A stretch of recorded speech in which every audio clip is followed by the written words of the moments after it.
Long before he became a symbol of peace, compassion, and awakening, he was simply a human being, a seeker, a wanderer, a prince who walked away from everything. This is the story of Gautam Buddha. Across Asia and the world, the Buddha's teaching have shaped cultures, philosophies, and inner lives.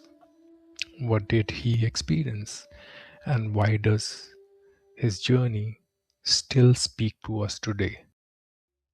2600 years ago, northern India was a place of spiritual experimentation. Wandering sages, ritual priests, forest meditators, and philosophers who debated the nature of reality. It was a world full of questions, but a few answers. Then came Siddhartha Gautama, who was born in Lumbini, currently located in present day Nepal. He was born into the Shakya clan. Legends even say that his mother dreamt of a white elephant, a symbol of purity and destiny. At his birth, sages predicted he would become either a great king or a great spiritual teacher.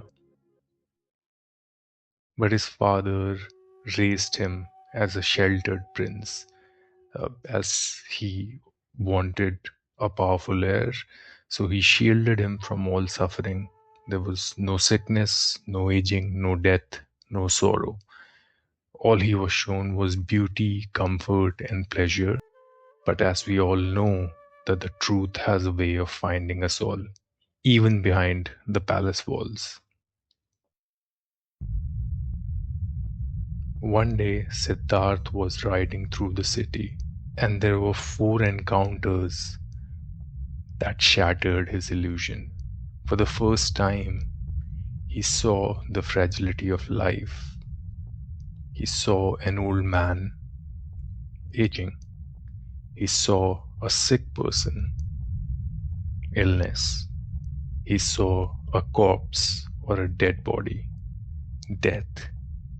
And then finally, he saw a monk who had renounced everything in search of peace. Siddharth realized even with all his luxuries, he can't escape suffering. Then came the great renunciation. At age 29, he made a choice that would change history. He left behind his wealth, his status, even his newborn son, not out of coldness, but out of a burning desire to understand suffering and how to end it. So he decided to cut his hair on a full moon night and left the palace on a horseback. For 6 years, he practiced extreme austerities, fasting, breath holding, sleeping on thorns, pushing his body to its limits. But he realized something profound. This is not the path to awakening. And that's when he discovered the middle way. He discovered the middle way, a path between indulgence and self-torture, a path of balance, clarity, and compassion. With his renewed strength, he walked towards the place where everything would change. Under a fig tree in Bodh Gaya, he vowed, "I will not rise until I understand." Through the night, he faced memories, fears, temptations, and illusions. And as dawn broke, something awakened.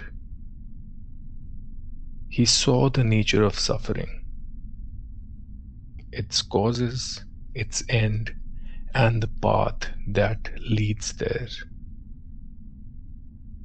Siddhartha Gautama became the Buddha, the awakened one, not a god, not a prophet, a human being who understood the mind. Then came the first teachings. In Sarnath, Buddha decided to share the Four Noble Truths and the Eightfold Path, a practical guide to freedom from suffering. His first disciples awakened, a community formed, and the Dharma began to spread. He walked across North India, teaching anyone who wished to listen, rich or poor, young or old. His message was simple: peace is possible, freedom is possible. You only have to look within. At the age of 80, the Buddha passed into Parinirvana, also known as the final peace. His last words were a reminder of impermanence. All things fade, strive with diligence. Gautam Buddha's life was not about miracles or mythology. It was about courage, curiosity, compassion, and the possibility of awakening in every human heart. His journey invites us to ask, what is suffering? What causes it? And how can we live with clarity and kindness? Thank you for your time.